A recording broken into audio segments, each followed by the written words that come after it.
Hello students.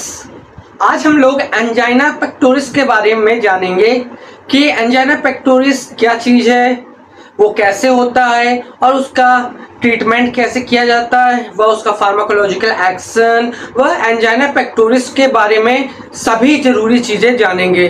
Full explanation ये video lecture है। तो आइए जानते हैं एंजाइना पेक्टोरिस किसे कहते हैं। ठीक है, तो एंजाइना पेक्टोरिस में चेस्ट पेन होता है और चेस्ट पेन ही एंजाइना पेक्टोरिस के लक्षण होते हैं। ठीक है, और चेस्ट पेन तब होता है जब हार्ट की मसल्स में प्रॉपर यानी कि सफिशिएंट मात्रा में ऑक्सीजन युक्त ब्लड नहीं पहुंच पाता है। यानी कि कहने का मतलब है एंजाइना पेक्टोरिस वह होता है जब चेस्ट में पेन होता है, यानी कि जब चेस्ट में पेन होने लगता है यानी कि सीने में दर्द होने लगता है तो वो एंजाइना पेक्टोरिस होता है, तब एंजाइना पेक्टोरिस होता है। एंजाइना पेक्टोरिस के लक्षण चेस्ट पेन ही है। ठीक है, तो एंजाइना पेक्टोरिस क्यों होता है? जब हार्ट की मसल्स में पर्याप्त मात्रा में ऑक्सीजन वाला ब्लड यानी कि ऑक्सीजन युक्त O2 मिक्स्ड ब्लड पूरी तरह से पर्याप्त मात्रा में नहीं पहुंच पाता है, तब एंजाइना पेक्टोरिस होता है। ठीक है, तो हम लोग इसी को एंजाइना पेक्टोरिस कहते हैं। ठीक है, तब अब बात करते हैं टाइप्स ऑफ एंजाइना पेक्टोरिस। ठीक है, there are two types of angina pectoris. Angina pectoris दो प्रकार के होते हैं, स्टेबल क्रोनिक एंजाइना पेक्टोरिस यानी कि जो पहला है हमारा वो स्टेबल क्रोनिक एंजाइना पेक्टोरिस है और दूसरा है हमारा अनस्टेबल एंजाइना पेक्टोरिस। स्टूडेंट्स, जो क्रोनिक एंजाइना पेक्टोरिस है वो लंबे समय से चले आने वाला एंजाइना है यानी कि सीने में दर्द, और जो अनस्टेबल है वो अनस्टेबल कभी कभार होने वाला एंजाइना पेक्टोरिस है। ठीक है, तो इतनी बात आपको समझ में आई तो आप हमारी वीडियो को जरूर लाइक करें। तो अब बात करते हैं इटियोलॉजी ऑफ एंजाइना पेक्टोरिस की, यानी कि एंजाइना पेक्टोरिस के होने वाले क्या क्या कारण हैं। ठीक है, कारण की बात करते हैं कि एंजाइना पेक्टोरिस किन किन कारणों की वजह से होता है। ठीक है, तो angina pectoris coronary artery disease के कारण होता है। तो ये कोरोनरी आर्टरी डिजीज होता क्या है? हमारी हार्ट की मसल्स जो होती है यानी कि जो हमारे हार्ट में एक आर्टरी पाई जाती है जिसे हम कोरोनरी आर्टरी के नाम से जानते हैं, उसमें डिजीज हो जाती है यानी कि कोरोनरी आर्टरी खराब हो जाती है, रप्चर हो जाती है आप कह सकते हैं। तो कोरोनरी आर्टरी डिजीज के कारण ही एंजाइना पेक्टोरिस होता है। आपको हम कोरोनरी आर्टरी डिजीज के बारे में नेक्स्ट वीडियो में अच्छे से डीपली एक्सप्लेन करेंगे। अब बस अभी जान लीजिए एंजाइना पेक्टोरिस किन किन कारणों से होता है। ठीक है, सेकंड हमारा कारण है प्लेक इन कोरोनरी आर्टरी, यानी कि कोरोनरी आर्टरी में प्लेक का जमा हो जाना। यानी कि प्लेक क्या होता है? प्लेक एक ऑयल जैसा गाढ़ा तरल पदार्थ होता है जो हमारी कोरोनरी आर्टरी में जम जाता है, जिस कारण कोरोनरी आर्टरी ब्लॉक हो जाती है और ये एंजाइना पेक्टोरिस के में कारण बनती है। एंजाइना पेक्टोरिस के सिम्टम्स होते हैं। ठीक है, तो इतनी बात आपको समझ में आई। तो थर्ड हमारा है नैरोइंग ऑफ कोरोनरी आर्टरी, यानी कि कोरोनरी आर्टरी का एक सिकुड़ जाना भी एंजाइना पेक्टोरिस का बहुत बड़ा कारण है। ठीक है, ऐसा क्यों? जब आर्टरी, अगर जैसे आर्टरी आप जानते हैं धमनी कहते हैं, जब कोई आर्टरी सिकुड़ जाती है या ब्लॉक हो जाती है तो उससे ब्लड फ्लो आसानी से नहीं हो पाता है ना के बराबर ही ब्लड फ्लो हो पाता है, तो हमारा ब्लड पूरी तरह से हार्ट में नहीं पहुंचता है, जिस वजह से हमें एंजाइना पेक्टोरिस होने के ज्यादा चांस होते हैं। ठीक है, तो अब बात आती है स्पाज्म इन कोरोनरी आर्टरी, यानी कि कोरोनरी आर्टरी में ऐंठन होने लगती है तो एंजाइना पेक्टोरिस होने का कारण बनता है ये भी। ठीक है, तो अब बात करते हैं पैथोजेनेसिस ऑफ एंजाइना पेक्टोरिस। ठीक है, तो पैथोजेनिस क्या चीज है?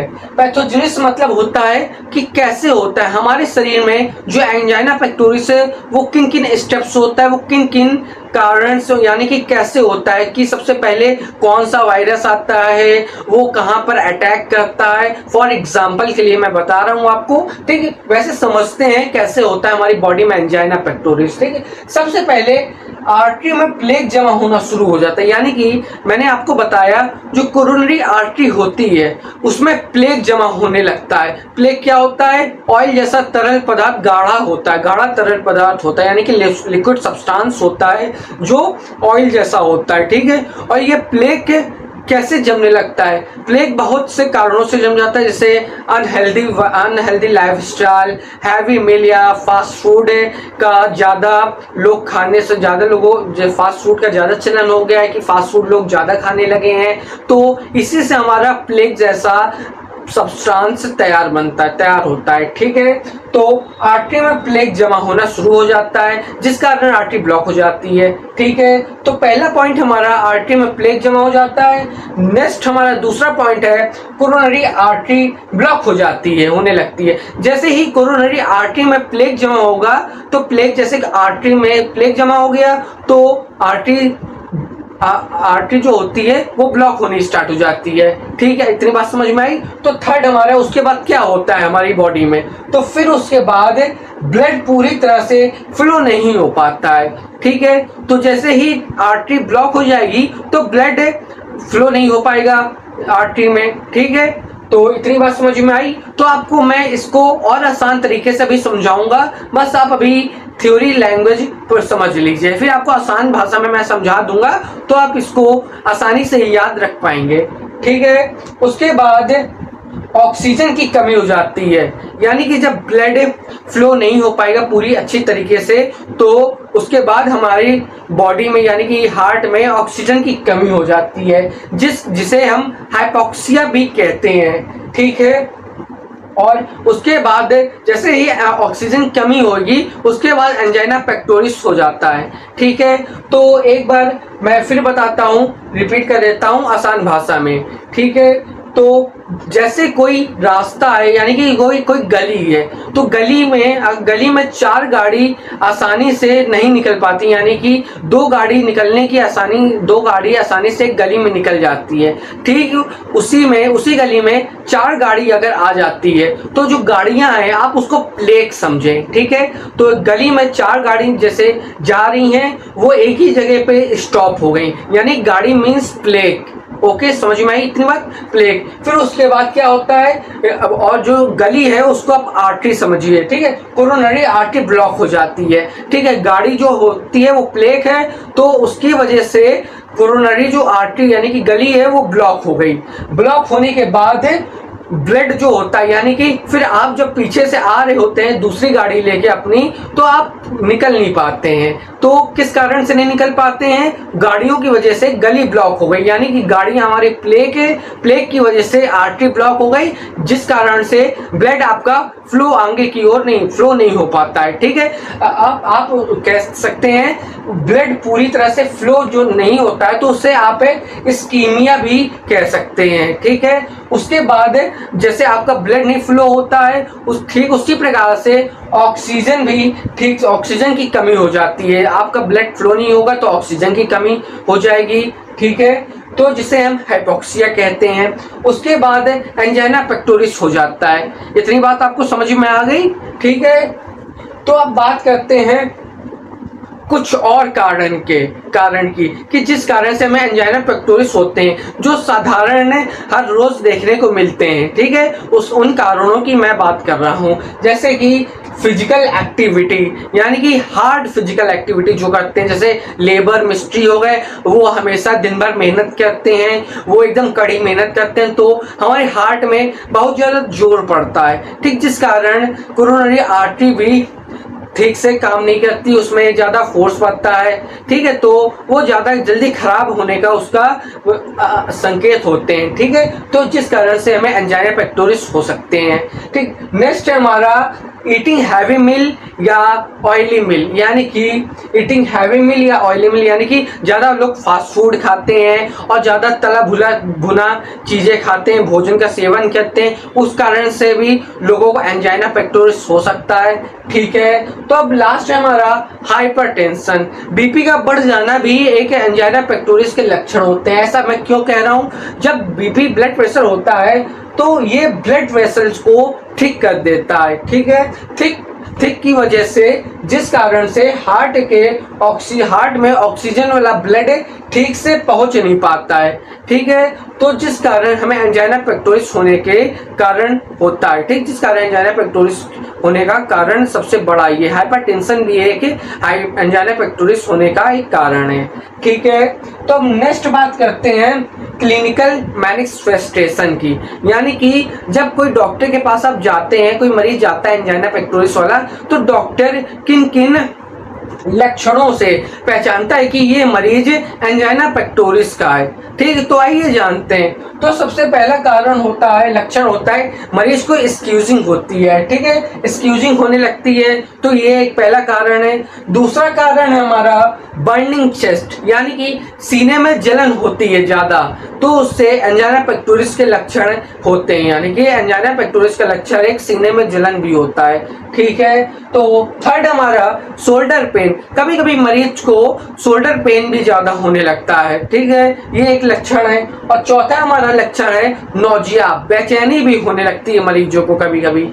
ठीक है, फिर सांस लेने में भी कठिनाई होती है, ब्रीथलेसनेस होती है। ठीक है, और छठवां है हमारा एब्डोमिनल पेन, यानी कि पेट से संबंधित दर्द होता है, यानी पेट के आसपास भी दर्द होने लगता है कभी कभी। ठीक, ये सब लक्षण होते हैं एंजाइना पेक्टोरिस के। ठीक है, तो हमारा लास्ट टॉपिक है फार्माकोलॉजिकल मैनेजमेंट, जो कि मोस्ट इंपॉर्टेंट है। अगर आप एग्जाम में डिफिनेशन लिखते हैं एंजाइना पेक्टोरिस के और टाइप्स लिख देते हैं केवल कि क्रोनिक एंजाइना, अनस्टेबल एंजाइना, ठीक है, बस इतना ही लिख देते हैं आप लोग। और उसके बाद अगर आप पैथोजेनिस नहीं लिखते हैं तो आपको 5 नंबर के जैसे क्वेश्चन होता है तो आपको 3 नंबर मिलेंगे। अगर पैथोजेनेसिस लिख भी देंगे तो आपको 4 नंबर जरूर मिलेंगे। तो अगर पैथोजेनिस छोड़ देते हैं तो कोई बात नहीं, लेकिन आप लोग फार्माकोलॉजिकल मैनेजमेंट जरूर पढ़िएगा और जरूर अच्छे समझिएगा, क्योंकि फार्माकोलॉजिकल मैनेजमेंट हर एग्जाम के लिए बहुत ही मोस्ट इंपॉर्टेंट होता है। तो मैं आपको ऐसे ट्रिक के साथ फार्माकोलॉजिकल मैनेजमेंट पढ़ाऊंगा जिससे आपको अच्छे से याद हो जाएगा और ये कभी आप नहीं भूलेंगे। ठीक है, तो आइए समझते हैं। पहले आपको मैं ऐसे ही आपको बता देता हूं, फिर उसको आपको एक ट्रिक्स के साथ याद करवा दूंगा। ठीक है, तो पहला हमारा फार्माकोलॉजिकल एक्शन है यानी कि मैनेजमेंट है नाइट्रेट।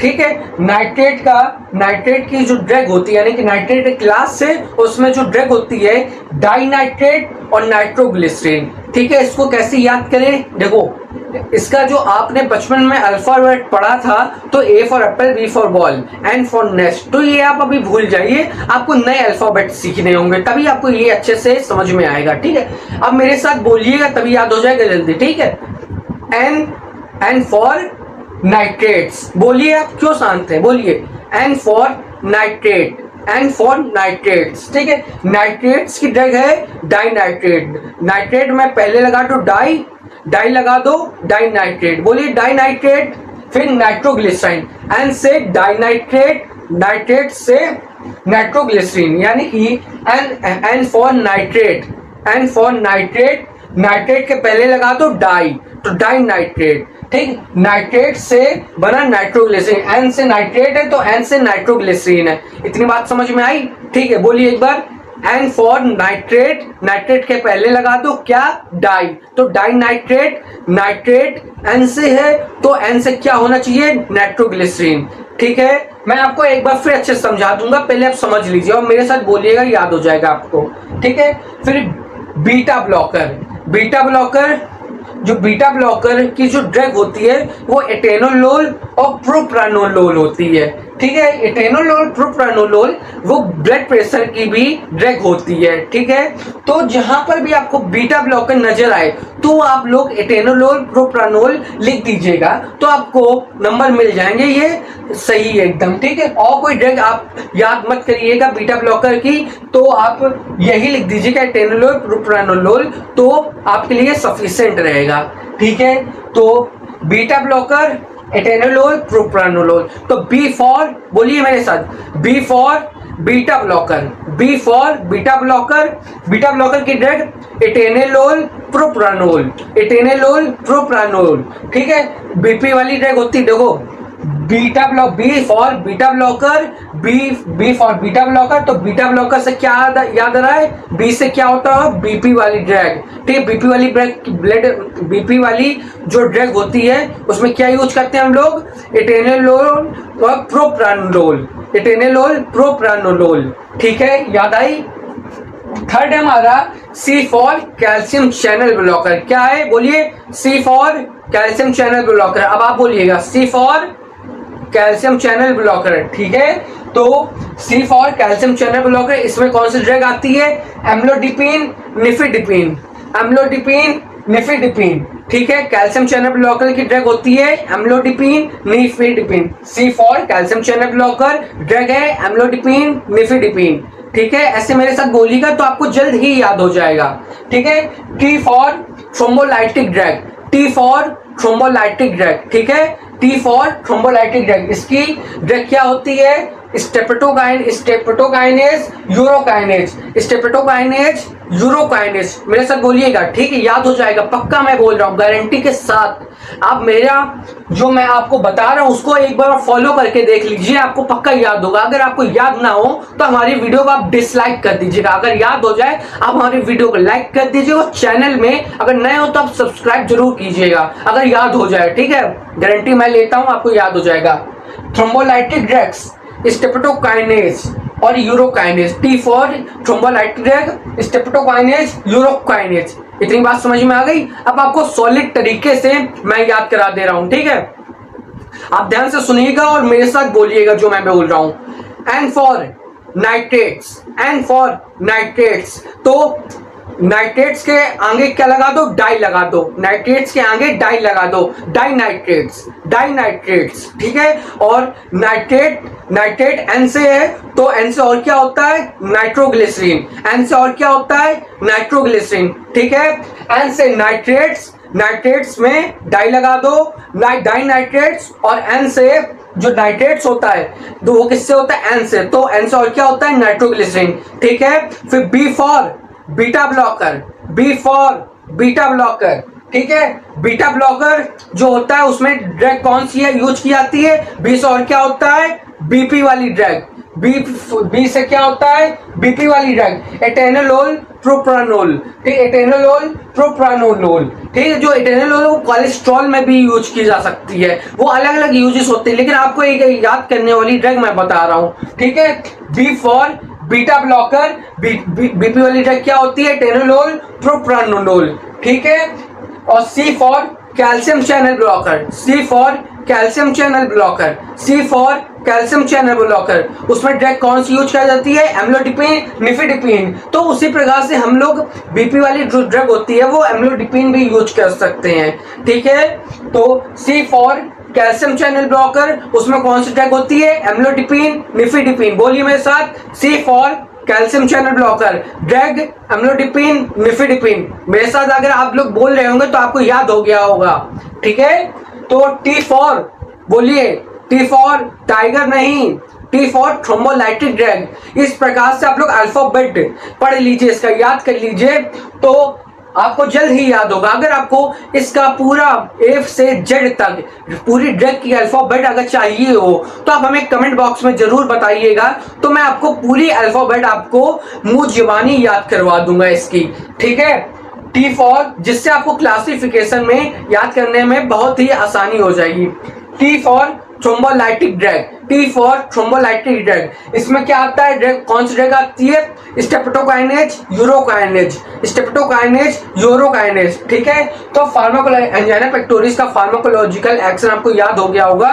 तो इसको एक और अच्छे से कैसे याद कर सकते हैं कि आप बोलेंगे कि आपको क्लास तो याद हो गई, ड्रग भूल गए, या ड्रग आपको याद हो गई तो क्लास भूल गए। तो क्लास को याद करने की एक बेस्ट ट्रिक है, तो मेरे साथ बोलिएगा NBCT। बोलिएगा, बस कुछ सोचिए नहीं, बस मेरे साथ बोलिए, 5 बार बोलिएगा तो आपको अपने आप याद हो जाएगा। ठीक है, कुछ सोचिएगा नहीं, बोलिए NBCT।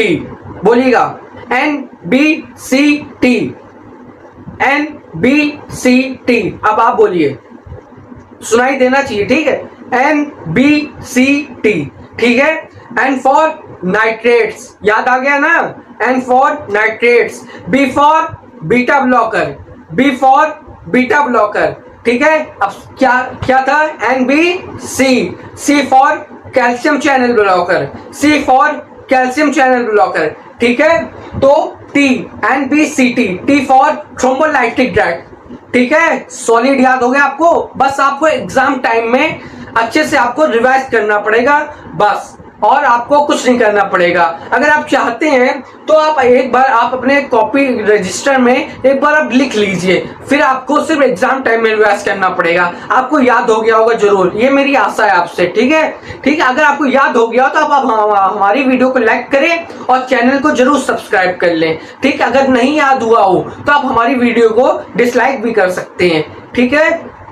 ठीक है, तो आप हमारी ये वीडियो को लाइक करें और सब्सक्राइब करें, और इसी प्रकार से नेक्स्ट वीडियो पाने के लिए आप हमारे चैनल पर इसी तरह से बने रहें और आप हमें सपोर्ट करें, ठीक है। हमारे चैनल में मेडिकल, पैरामेडिकल और नर्सिंग, फार्मेसी व बायोलॉजी और जितने भी इस पूरे फील्ड से जुड़े व्यक्ति हैं और जो स्टूडेंट्स हैं और मेडिसिन से रिलेटेड यानी कि कंप्लीट हेल्थ, मेडिकल और हेल्थ केयर नॉलेज इस चैनल पे प्रोवाइड की जाती है। आपको कोई दूसरे चैनल पे जाने की आवश्यकता नहीं है, ठीक है। तो आप अलग अलग चैनल में भटकते रहते हैं और सही कंटेंट भी नहीं मिलता आप लोगों को। आपको एक ही जगह पे यानी कि हमारे चैनल परिवर्तन फार्मेसी परिषद में हर कंटेंट मिलेगा, यानी कि फार्मेसी, मेडिकल एंड नर्सिंग व पूरे मेडिकल एंड हेल्थ में जितने भी जरूरी इंफॉर्मेशन और जरूरी वीडियो लेक्चर्स होते हैं, ठीक है। एजुकेशन या एकेडमिक किसी से भी तरीके से जो भी नॉलेज है वो आपको इस हमारे चैनल पे आपको प्रोवाइड की जाएंगी। तो आप हमारे चैनल को जरूर सब्सक्राइब करें, इससे आपको भविष्य में बहुत ही लाभ मिलेगा, ठीक है। तो अगर आपको ये वीडियो लेक्चर अच्छा लगा हो तो हमारे इस वीडियो लेक्चर को जरूर लाइक करें, जिससे हमें मोटिवेशन मिलता है। और अगर आप नए हो चैनल में तो हमारे चैनल को सब्सक्राइब करें और बेल आइकन को जरूर दबा लें, ठीक है। और जैसा कि मैंने आपको पहले कहा है, अगर आपको हमारा पढ़ाया हुआ याद हो गया हो तभी आप हमारी वीडियो लेक्चर को लाइक करिएगा, नहीं तो आप डिसलाइक करके जा सकते हैं, ये आपकी मर्जी है, ठीक है। अगर आपको इस पूरे टॉपिक की PDF चाहिए हो तो आप हमारे व्हाट्सएप नंबर जो स्क्रीन में शो हो रहा है तो व्हाट्सएप नंबर पर मैसेज कर सकते हैं, सेंड एंजाइना पेक्टोरिस PDF लिखकर, ठीक है। तो आप जैसे ही सेंड PDF लिखकर सेंड करेंगे हमको हमारे व्हाट्सएप नंबर पे, उसके बाद आपको PDF प्राइस जो कि है मात्र 2 रुपए, वो हमें ऑनलाइन पेड करना पड़ेगा। उसके बाद मैं आपको इस टॉपिक की PDF प्रोवाइड करा दूंगा, ठीक है। मात्र 2 रुपए है, जो कि बहुत ही सस्ता है, ठीक है। अगर आप PDF लेना चाहते हैं तो हमारे व्हाट्सएप नंबर पे जरूर मैसेज करें, और जो भी आपका डाउट है तो कमेंट बॉक्स में जरूर बताएं, और आगे कौन सी वीडियो बनानी है वो आप हमें बताएं, तो नेक्स्ट वीडियो आप लोगों की फरमाइश पे ही बनाई जाएगी, ठीक है। तो इसी तरीके से इंटरेस्टिंग तरीके से पढ़ने के लिए आप हमारे साथ जुड़े रहें, और हम अगली वीडियो मेडिसिन से रिलेटेड अपलोड करेंगे, ठीक है। तो अगली वीडियो आने तक के लिए जय हिंद।